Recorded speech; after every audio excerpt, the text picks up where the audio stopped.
आध्यात्मिक व्यक्ति व्यवस्थाएं नहीं देखता। फिर आध्यात्मिक व्यक्ति को यह लगता है कि चाहे जैसा हो ठीक है, सब में हम राम राम तो भज पाएंगे, हम ठाकुर जी को स्मरण तो कर पाएंगे, जैसी है ठीक है, हमको स्वीकार है। वर्सेटाइल बनाती है कथा आपको। और क्षमा कीजिएगा, ऐसे कथा सुन सुन के नहीं बन पा रहे हो तो आप कथा सुन नहीं रहे हो, टाइम वेस्ट करते हो आकर के।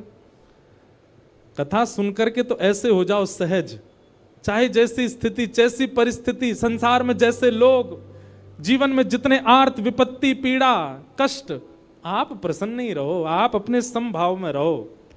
कोई दिक्कत आपको दिखनी नहीं चाहिए, होनी नहीं चाहिए। और छोटी छोटी बात पर सिर चढ़ जाता है आपका।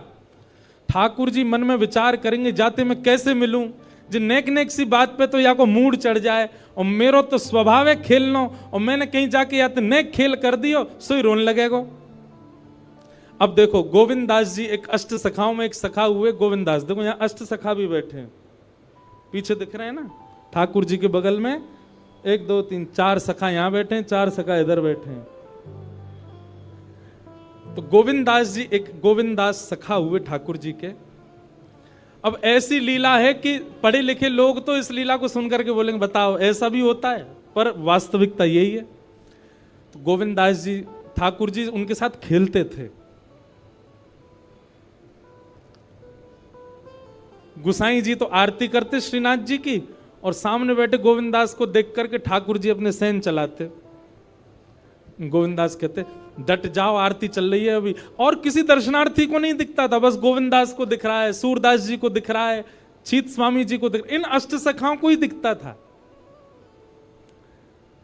महाराज ऐसी ऐसी लीला गोविंद दास जी के संग करते। गुसाई जी श्रृंगार कर रहे हैं ठाकुर जी का, तो श्रृंगार में मोतियों की लड़ पहना रहे हैं। अब गुसाई जी तो श्रृंगार करते करते इधर उधर कहीं गए, सामने बैठे गोविंद दास पद गा रहे हैं। आज ठाकुर जी की पीतांबर अति सोहे, गले में वैजंती माला अति सोहे, सिर पर मुकुट अति सोहे। ठाकुर जी यहां मोती उठा रहे हैं, मोती उठा करके गोविंद दास पे मार रहे हैं। गोविंद दास के सिर पे महाराज गुम्माटा उठ गया। गुम्माटा समझते हैं, कभी कभी सिर में जोर से लग जाए तो ऐसे उठ जाता है ना, गोविंद दास का सिर में गुम्माटा उठ गया। तो गोविंद दास पद गाते गाते देखी ठाकुर जी मोती मार रहे हैं, ऊपर से ठाकुर जी ऐसे सींग दिखा रहे हैं। ये लीला गोविंद दास को दिख रही है, बाकियों को ठाकुर जी ऐसे ही दिख रहे हैं। तो गोविंद दास बोले अच्छा तो ये बताऊं, रुक जा। मोती उठा करके ठाकुर जी पर मारा। अब ठाकुर जी पर जैसे ही मारने लगे, इतने में गुसाई जी आया तो गुसाई जी में लग गया वो।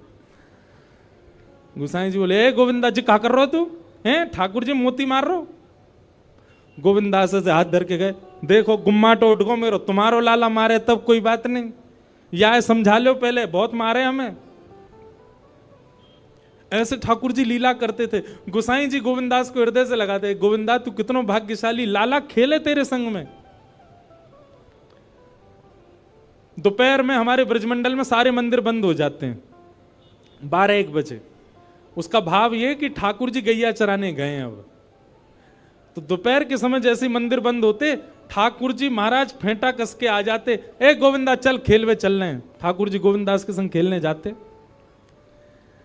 एक दिन ठाकुर जी बोले गोविंदा तू घोड़ा बन जा, मैं तेरे ऊपर बैठ के डोलूंगो।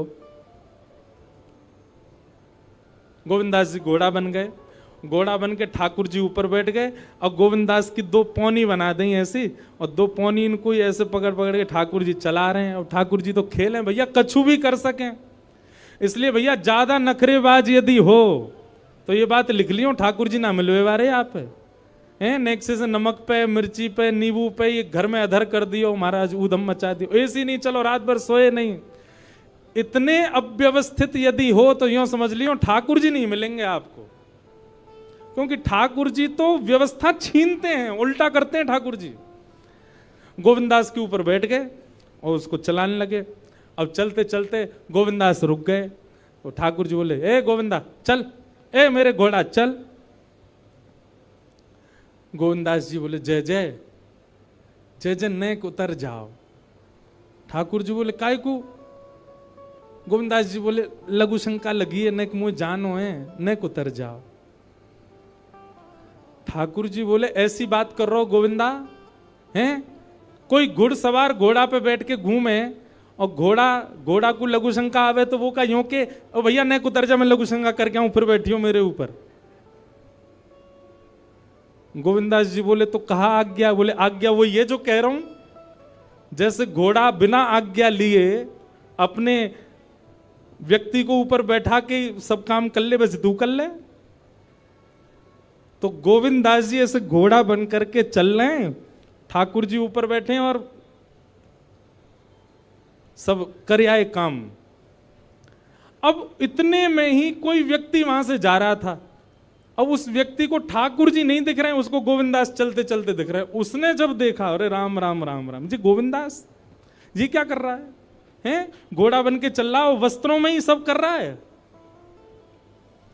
वो दौड़ करके गया और गोसाई जी से जाके शिकायत कर दी। बोले आप गोविंदास को इतना सिर पे चढ़ा रखा है, आप उसको ठाकुर जी के सामने बैठा देते हो, पद गाने की सेवा देते हो, आप इतनी उस पर अनुग्रह कृपा। भैया सुनो, ओ भैया पानी बांटवे वारे सुनो, जे पानी तब बटेगो जब भजन होएगो, कथा में पानी नहीं देनो कोई को। मैं वही भी तो प्यास लग रही है, मोते तो पूछी ना तुमने, जनता में बांट रहे हो।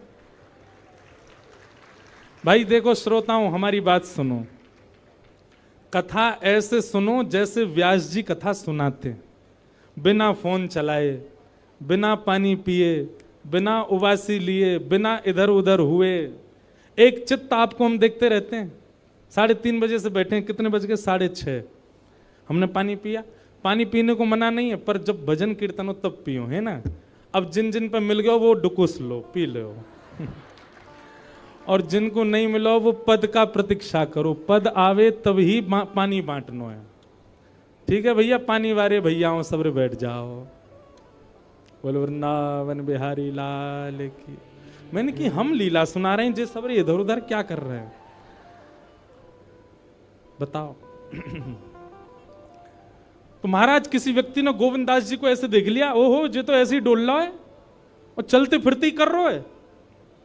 गोसाई जी से जाकर के शिकायत कर दी और गोसाई जी से कही, बोले गोसाई जी आपने गोविंदास को बहुत सिर पर चढ़ा लिया आज। अरे भाई, खड़े होके लघु शंका करना भी मना है शास्त्रों में, वो तो ऐसे बैठ करके चलते चलते कर रहा था, वस्त्रों में ही कर रहा था, इतना अपवित्र, और आप उसको मंदिर की सेवा देते हो। गोसाई जी को सुन करके अच्छा नहीं लगा। शाम को स्नान आदि करके दूसरे वस्त्र पहन करके गोविंदास आए। आकर के आपने गोसाई जी को प्रणाम किया तो गोसाई जी ने मुंह फेर लिया। तो गोविंदास बोले, जय जय, आप नाराज हो हमसे? गोसाई जी बोले, आप आचार विचार सब भूल चुके हैं अपना। आप इस प्रकार से आज कुछ कर रहे थे, मुझे लोगों ने बताया आकर के। गोविंदास जी बोले, आपकी बात है जाए तो मैं बोलूं? बोला हाँ बोलो। बोले मोते मत कहो, अपने लाला को समझाओ। जय हट करके बैठे, जय जिद करे, कहा करूं, कहां तक समझाऊं जाकू मैं। आज मुंह को घोड़ा बना लियो और घोड़ा बना के मेरे 2 पौनी बना के ऐसे ऐसे चला रहे मोए। तब मैंने इनसे कहीं जय जने उतर जाओ, मैंने लघु शंका कर आऊं, स्नान कर आऊं, फिर बैठ जाइयो। तो मुझे बोले, घोड़ा कभी आज्ञा ले, तू तो मेरा घोड़ा है, ऐसी कर ले। इनकी आज्ञा सो मैंने कियो, मैंने अपनी इच्छा सो नहीं कियो। नहीं, मैं क्यों करूंगा ऐसा। गोविंदास जी की बात सुनकर के गोसाई विठलनाथ जी इतने भावुक हो गए, इतने भावुक हो गए। उस दिन गोसाई जी ने नियम बना दिया, सबको बोल दिया, बोले सुनो, आज के बाद गोविंदास कुछ भी करे इसकी शिकायत हमसे मत करना। क्यों? गोविंदास अपनी इच्छा से कुछ नहीं करता, जय जय कराते हैं उससे, ठाकुर जी कराते हैं उससे, इसलिए गोविंदास की। तो ये कथा हमने क्यों सुनाई आपको? ये कथा हमने उन लोगों को सुनाई है जिनके नखरे बहुत हैं, जो देहाभिमान शून्य नहीं है, जिनका देह इतना अभिमानी हो चुका है कि उस देह के अकॉर्डिंग यदि कुछ ना मिले तो वो विचलित हो जाते हैं। उस देह के हिसाब की अगर कोई वस्तु ना मिले तो वो ऐसे हो जाते हैं, मतलब लड़ लेंगे किसी से, कुछ भी कर देते हैं। इतना ज्यादा देहाभिमानी व्यक्ति यदि हो गया, ठाकुर जी उसको नहीं मिल सकते। घर में जो बने प्रेम से पाले, जैसी व्यवस्था मिले प्रेम से सहले, जैसा व्यक्ति मिले, जैसा व्यवहार मिले, जैसा आपके साथ होवे, सबको स्वीकार कर लेवे। ठाकुर जी वास्तव में ठाकुर जी विपरीत स्थिति देख के आपको चेक करते हैं कि ये अब विचलित होगा कि नहीं। हमारा विचलन ठाकुर जी को संकेत कर देता है कि हम उनके योग्य नहीं हैं। इसलिए भैया परीक्षा आने पर सिर पकड़ के वही बालक बैठता है जो पढ़ता नहीं है, लेकिन जो पढ़ा लिखा बालक होता अच्छे से, जिसने अध्ययन किया, वो तुरंत कलम उठा के लिखना शुरू कर देता है। ऐसे ही आध्यात्मिक व्यक्ति है। आध्यात्मिक व्यक्ति कथाओं में जाकर के सत्संग सुनकर के वो इतना देहाभिमान शून्य हो चुका है कि जीवन में आने वाली विपरीत अवस्था रूपी परीक्षा उसको देख करके वो सिर पे हाथ नहीं धरता, परेशान नहीं होता, उसका हल करता है, उससे निवृत्त होता है।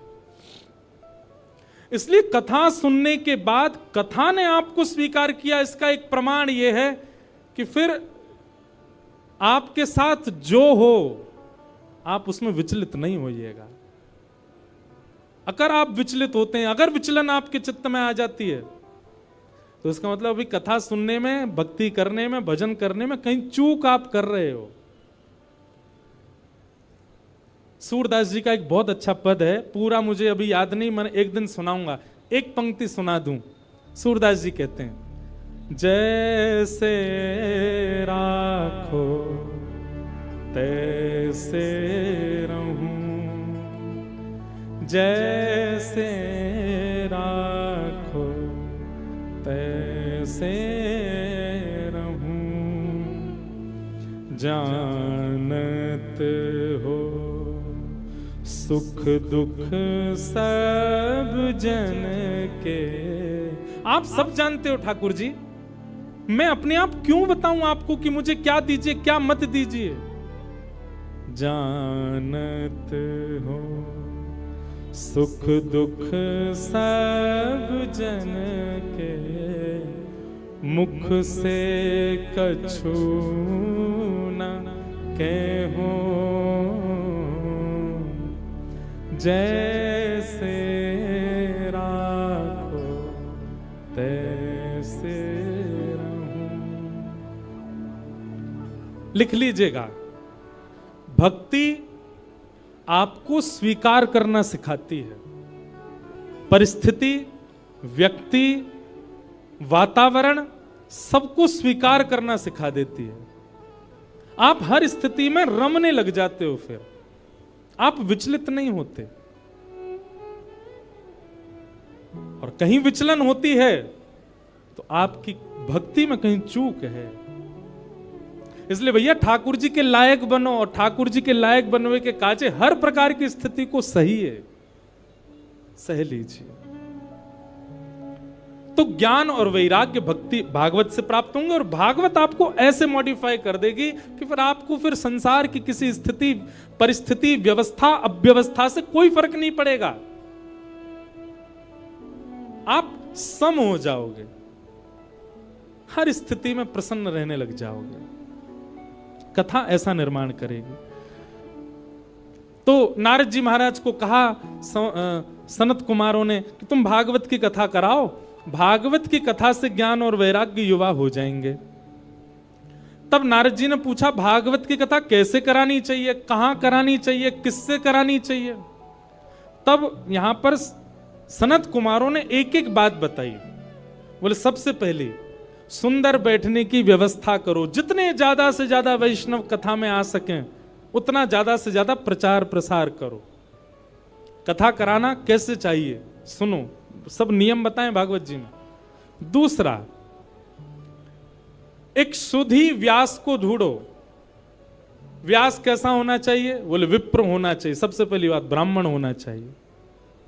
देखिए, एक बात हम आपसे निवेदन करें, इस मंच से हम बोल सकते हैं, हम कोई जातिवाद पर नहीं बोल रहे, हम तो और बोलते हैं कथा में कि जात पात पूछे नहीं को, हरि को भजे सो हरि को हो। पर कथा कहने के लिए, कथा सुनाने के लिए वक्ता जो हो वो कम से कम विप्र हो। क्यों? क्योंकि आप यदि विप्र से कथा नहीं सुनेंगे तो कथा बहुत कुछ करती है। आपके पितरों को मुक्त करती है, आपके पितरों को निवृत्त करती है, आपके संचित पापों को नष्ट करती है। वो एक विप्र के द्वारा ही हो पाएगा, जो जनेऊ पहनता हो, जो त्रिकाल संध्या करता हो, जो शिखा धारण करता हो, जिसके अंदर विप्र के लक्षण हैं। जो वेद अध्ययन करता हो, उसी से ही आप कथा सुन सकते हैं। सबसे पहला विप्र होना चाहिए। दूसरा, व्याख्यान में कुशल होना चाहिए वक्ता। एक विषय का व्याख्यान करना जानता हो, उदाहरण देकर करके आपको समझाना जानता हो। तीसरा, धीर बुद्धि वाला होना चाहिए, कैसा भी प्रश्न कर लो सबके उत्तर देना जानता हो, ऐसा वक्ता हो। वक्ता ऐसा ढूंढिए। फिर तीसरी बात क्या बताई, बोले जितने श्रोता आए सबके लिए कुछ प्रसाद की व्यवस्था, भले ही फल बटे, भले ही मिष्ठान बटे, भले ही नमकीन बटे, कुछ भी थोड़ा बहुत सबको मिलना चाहिए। सबके प्रसाद की व्यवस्था होनी चाहिए। और कथा में जितना ज्यादा से ज्यादा हो सके भगवत चरित्र, भक्त चरित्र, वैष्णव चरित्रों का प्रसंग होना चाहिए। अब आदि आदि गुण और बताएं कि गंगा के समीप में कथा होनी चाहिए यदि श्रेष्ठ कथा हो। नहीं हो सके तो जहां आप रहते हैं वहां सुंदर स्थान ढूंढ, पर विशिष्ट कथा का नियम गंगा के तट पर, यमुना के तट पर, किसी भी सुंदर नदी के तट पर कथा का क्रम होना चाहिए। अब ये उस काल की बात है क्योंकि तब पंडाल नहीं होते थे। तब क्या होता था, गंगा के तट पर घने वृक्ष होते थे, तो वृक्षों के नीचे ही श्रोता बैठते थे, इसलिए गंगा तट को प्रधानता दी। आदि आदि ऐसे सब नियम बताए। फिर कथा सुनने वालों के नियम बताए। कथा सुनने वालों का नियम क्या है? सबसे पहला, वक्ता से पहले आकर के स्थान ग्रहण करें। दूसरा, आपस में चर्चा ना करें। तीसरा, एक आसन में बैठ करके ज्यादा देर हो सके तो कथा श्रवण करें। कभी यूं कभी यूं। और एक आसन बताएं, उसको कहते हैं दरिद्रासन। कौन सा आसन? उसमें बैठने से व्यक्ति दरिद्र हो जाता है। ये इसको कहते हैं दरिद्रासन। मैं बैठ ही नहीं सकता ऐसे। ये हम आपके लिए बता रहे हैं, इस आसन में बैठना नहीं, इसके बढ़िया तो ऐसे बैठ लो, पर ये दोनों ऐसे हाथ करके बैठना, ये दरिद्रासन है। इससे दरिद्रता चित्त में आती है, इसलिए ऐसे नहीं बैठना। एक आसन में बैठो, सुख आसन में बैठो। जिस आसन में हम बैठे इसको कहते हैं सुख आसन। अब भाई पांव ही खराब है गए हैं, घुटने में दर्द है रो तो फिर कुछ रोगियों के लिए कोई बात नहीं, पर एक आसन में बैठ करके कथा सुनो। सोफा वाले कहेंगे हम बैठे तो हैं सोफा पे एक ही आसन में। देखो आसन कैसा होना चाहिए जिसमें आपका देह कंफर्ट में ना रहे। सोफा वाले आई एम सॉरी, कुर्सी सोफा वालों से आई एम सॉरी, महाराज जी भी सोफा पे ही बैठे, क्षमा। पर कथा कैसे सुननी चाहिए? कंफर्टेबली बैठ करके नहीं। आप जब तक इनकंफर्ट नहीं होगे तब तक वो तपी नहीं माना जाएगा।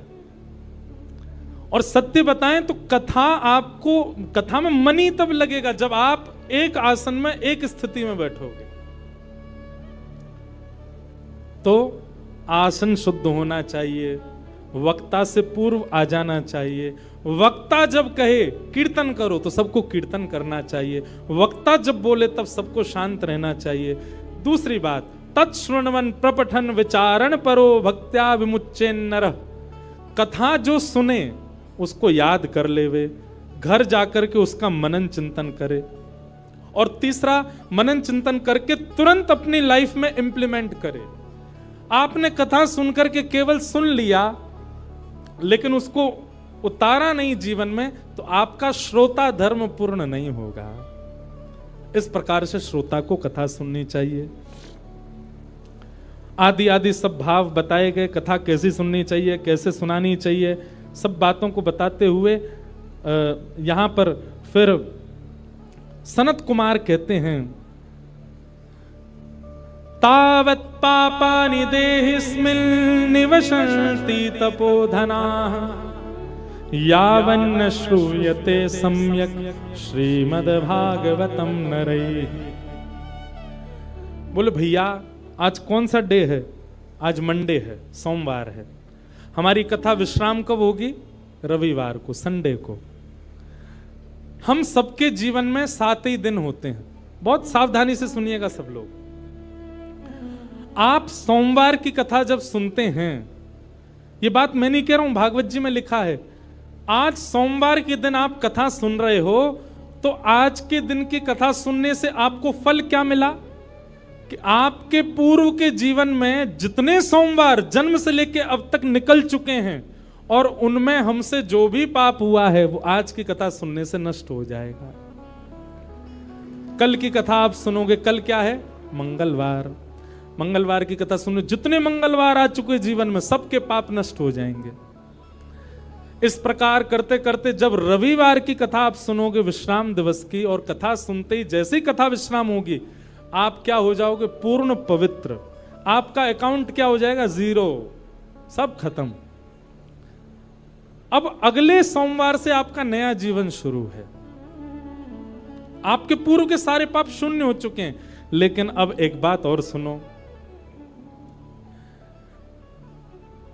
यह भी कब होता है? ऐसे तो कोई भी आके बैठ जाए कथा में,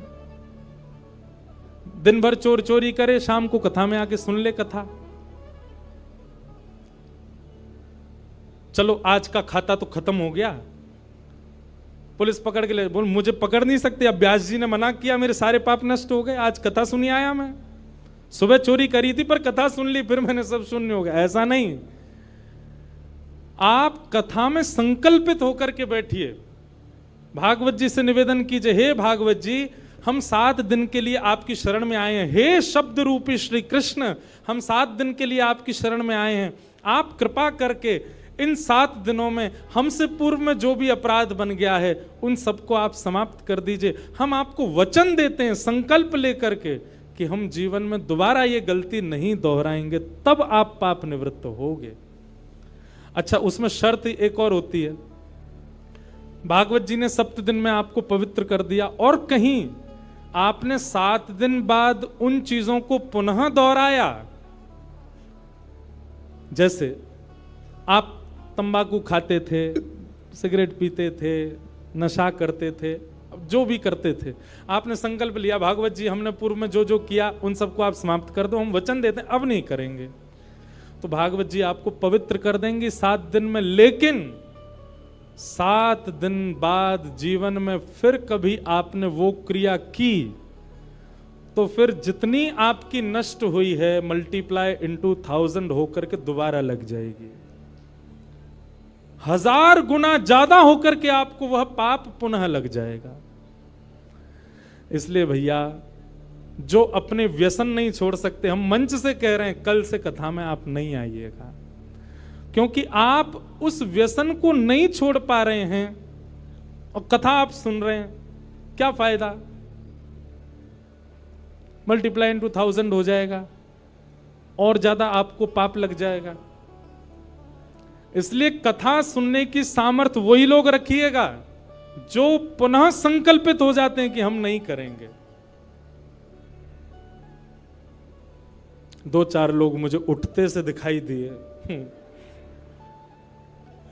नहीं बेचारे वो किसी को ढूंढ रहे फोन पे। मुझे लगा कि 2-4 लोग उठ रहे हैं, इसका मतलब यूं सोच रहे होंगे कि यार गलत फंस गए हम तो खतना में, हम तो छोड़ ही नहीं सकते अपना व्यसन, और ये व्यास जी तो यहाँ तो पूरी कसम बसम खिला रहे हैं। भैया हमारी एक बात सुनो, संबंध किसको कहते हैं? जहां पर एक व्यक्ति अपने दूसरे प्रेमी के लिए स्वयं को बदलता है। कथा हम लोग ठाकुर जी से संबंध बनाने के लिए सुनते हैं, तो क्या हम इतना नहीं बदल सकते कि जो हमारे बुरे कर्म हैं, जो हम गलत क्रिया करते हैं, और विशेष रूप से सुनिए ध्यान से पंजाब के हमारे युवा भाई बहन, वैसे तो यहाँ सब अच्छे ही बैठे हैं, पर आपके जो मित्र आदि हैं बहुत व्यसन में पड़े हुए हैं। पंजाब सबसे समृद्ध प्रांत है भारत का। जैसे शरीर में सारे पार्ट्स आपके ठीक हैं, पर माइंड खराब हो जाए तो सबको खराब करने की सामर्थ्य केवल माइंड में है। ठीक वैसे ही भारत के अनेक प्रांत हैं, पर भारत का सबसे समृद्ध प्रांत पंजाब है। इसका मतलब भारत की बहुत सी इकोनॉमी पंजाब के लोगों से चलती है। बिजनेस में देख लो, इंडस्ट्री में देख लो, गायकी में देखो, हर जगह पंजाबी आगे हैं। यहाँ के लोग ही अपना खान पान और व्यसन नहीं छोड़ेंगे तो पूरे भारत पर उसका इम्पैक्ट पड़ेगा। इसलिए हमारी युवाओं से प्रार्थना, जो जो कथा में बैठे हैं अपने अपने सखा सखीन को पकड़ के लाओ कथा में और उनको सुनवाओ, और जब कथा सुन लेना वो पूरी 7 दिन, तब उनको ये वाली बात बताना, बोले अब तेने अगर पाप किया तो 1000 मल्टीप्लाई हो जाएगा। पहले ही बता दी तो डर के मारे आएगा ही नहीं, वो कह देगा वायरल हो गया मैं नहीं आ सकता।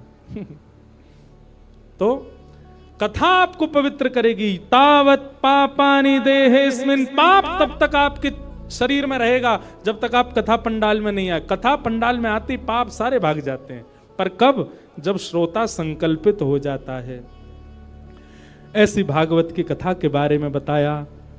और इस प्रकार अब ये कथा भक्ति ज्ञान वैराग्य की पुष्टता के लिए हो रही थी। तभी उस सभा में भक्ति महारानी अपने दोनों पुत्र के साथ आ गई, और दोनों पुत्र जो कि वृद्ध हो चुके, कथा में आते ही नवीन एव स्वरूपनी, नया स्वरूप हो गया, पकी हुई दाढ़ी बिल्कुल चली गई, बिल्कुल युवा हो गए दोनों, ज्ञान और वैराग्य। भक्ति महारानी देख करके नृत्य करने लगी। भक्ति सुतौ तौ तरणौ गृहीत्वा प्रेमैक रूपा सहसा विरासीत्, श्री कृष्ण गोविंद हरे मुरारे नाथेति नामानि मुहुर्वदन्ति। भक्ति ज्ञान वैराग्य दोनों तीनों नृत्य करने लगे, युवावस्था में आ गए, और कहा महाराज बड़ी कृपा, इस कथा ने वो कर दिया जो कोई नहीं कर पाया। ज्ञान वैराग्य जो वृद्ध हो चुके थे दोनों युवा हो गए। भक्ति अपने युवा पुत्रों को देख करके प्रसन्न हो गई। तो भागवत जी क्या करती हैं? भक्ति ज्ञान वैराग्य को चित्त में युवा करती हैं, उनको, वो सोए हुए हैं उनको जगा देती हैं। कई बार कथा सुनने के बाद ऐसा भी हो सकता है कि 7 दिन में आपको इतना वैराग्य हो जाए कि आप घर वालों से कहो हम तो महाराज जी के संग ही जा रहे हैं, हमको नहीं रहना चंडीगढ़ में। वैराग्य आ गया है चित्त में, अब नहीं रहना हमको, महाराज जी की सारी लिस्ट आ गई, कथा की पीछे चल देंगे इनके। ऐसा वैराग्य आपको आ सकता है, पर वो वैराग्य नहीं है। वैराग्य किसको कहते हैं? सबके बीच में रहो, और बीच में रहते हुए भी किसी को भी अपने ऊपर हावी मत होने दो। 56 भोग आपके सामने, पर आपकी जीभ में पानी ना आवे, ये वैराग्य है। असंख्य सुंदरी नारियां आपके सामने, पर आप अपने ऊपर वश करके बैठे हो, ये वैराग्य है। अनंत सुंदर पुरुष आपके सामने आ गए, पर आप अपने बिल्कुल विरक्त भाव से वहां अपने मन को वश में करके बैठे हैं, ये वैराग्य है। ऐसा वैराग्य कथा दिलाती है। तो भक्ति ज्ञान वैराग्य पुष्ट होते हैं कथा सुनने से। इस प्रकार भागवत जी का प्रथम महात्म सत्र सुनाया गया। भागवत जी के दूसरे महात्म सत्र में धुंधुकारी की कथा बताई गई, जो कि अपने माता पिता की निंदा करता था, मारता पीटता था, उसको भी भागवत जी ने पवित्र कर दिया। इस प्रकार भागवत जी का महात्म सुनाया गया। ऐसे महात्मा को हम बारंबार प्रणाम करते हैं। बोलो वृंदावन बिहारी लाल।